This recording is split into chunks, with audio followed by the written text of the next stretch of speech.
जय हिंद दोस्तों, लक्ष्य पथ पर आपका बहुत बहुत स्वागत है।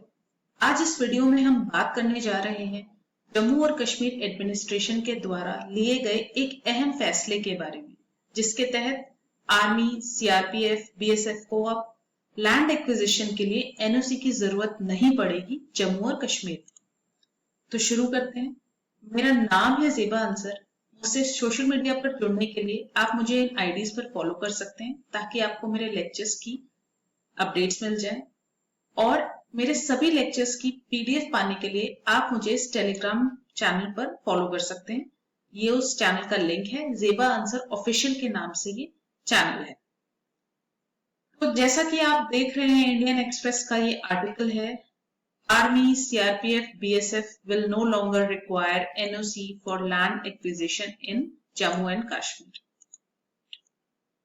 जम्मू और कश्मीर एडमिनिस्ट्रेशन ने हाल ही में अपना 1971 का सर्कुलर विड्रॉ कर लिया है, जिसके तहत कभी भी अगर आर्मी, बीएसएफ, सीआरपीएफ या जो अदर सिमिलर ऑर्गेनाइजेशंस हैं, अगर उन्हें स्ट्रैटेजिक एरियाज में, मतलब जो हमारे डिफेंस के पॉइंट ऑफ व्यू से इंपॉर्टेंट एरियाज हैं, उनमें कंस्ट्रक्शन करने के लिए कभी भी उन्हें कंस्ट्रक्शन करना होता था, तो उन्हें जम्मू एंड कश्मीर गवर्नमेंट के होम डिपार्टमेंट से एनओसी लेना पड़ता था। अब इस सर्कुलर को हटाने के बाद ऐसे किसी भी एनओसी की जरूरत नहीं पड़ेगी, और अब जम्मू एंड कश्मीर में, जो कि अब एक यूटी बन चुका है, लैंड एक्विजिशन के ऊपर जो सेंट्रल लॉ है वो अप्लाई किया जाएगा। Central law on land acquisition has been extended to the Union Territory of Jammu and Kashmir।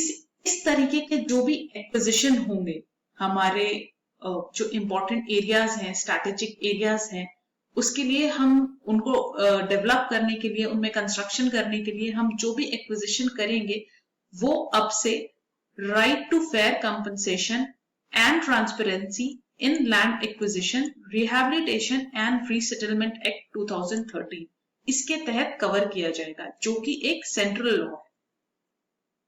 तो बेसिकली ये है क्या? Right to fair compensation and transparency in land acquisition, rehabilitation and resettlement act 2013 ये Indian parliament का एक act है, जिसके तहत हमारे देश में लैंड एक्विजिशन को रेगुलेट किया जाता है। इस एक्ट में वो सारे प्रोसीजर है, रूल्स है, जिसके तहत लैंड को एक्वायर किया जाता है। लैंड एक्वायर करते टाइम जो लोग जिनकी जमीनें चली जाती हैं या जिन्हें रिहैबिलिटेट किया जाता है, जिनका रीसेटलमेंट होता है, वो कैसे होना चाहिए, वो सारा प्रोसीजर और रूल्स इस एक्ट के अंदर है। उन लोगों को क्या कॉम्पनसेशन मिलना चाहिए, कितना मिलना चाहिए, वो सभी कुछ सारे गाइडलाइन, सारे रूल्स इस एक्ट के अंदर दिए हुए हैं।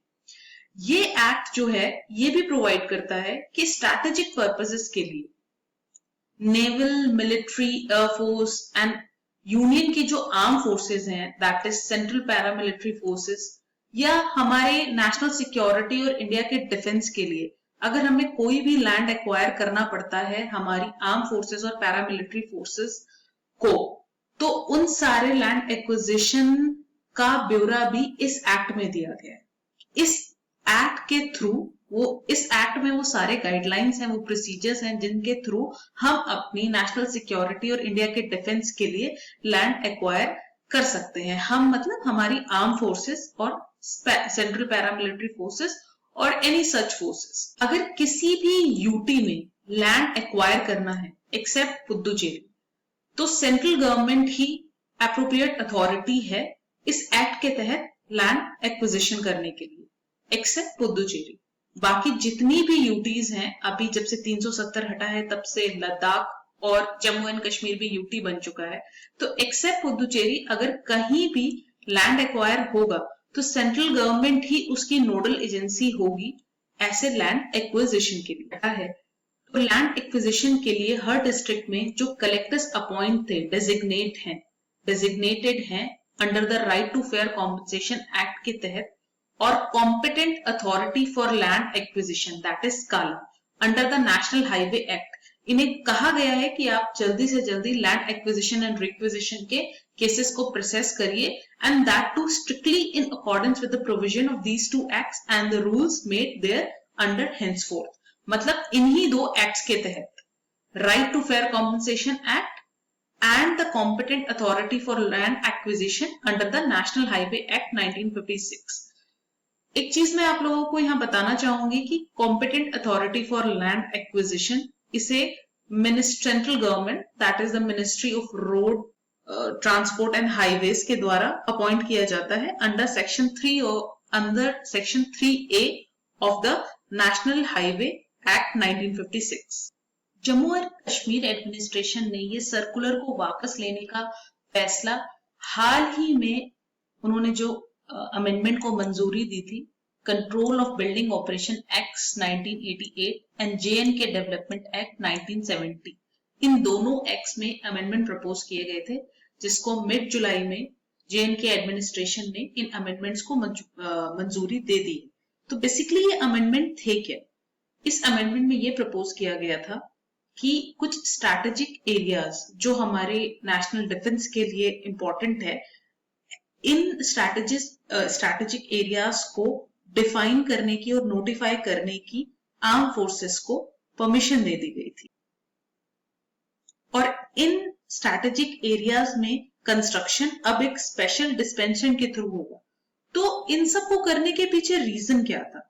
रीजन बहुत सिंपल है. ये जो इन दोनों अमेंडमेंट्स को जम्मू एंड कश्मीर एडमिनिस्ट्रेशन ने जो मंजूरी दी और हाल ही में जो ये सर्कुलर वापस लिया गया है, इसका सीधा सीधा सिर्फ एक मोटिव है कि हमारे जो स्ट्रैटेजिक एरियाज हैं, एज वी ऑल नो कि जम्मू एंड कश्मीर और लद्दाख बहुत ही हमारी कंट्री के डिफेंस के लिए काफी इंपॉर्टेंट एरिया माना जाता है.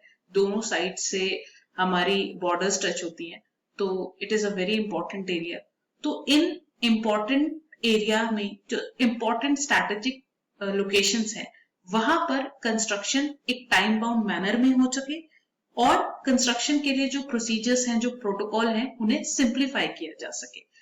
इन चीजों को, इस पूरे फ्रेमवर्क को स्मूथ करने के लिए ही ये सारे मेजर्स लिए गए हैं.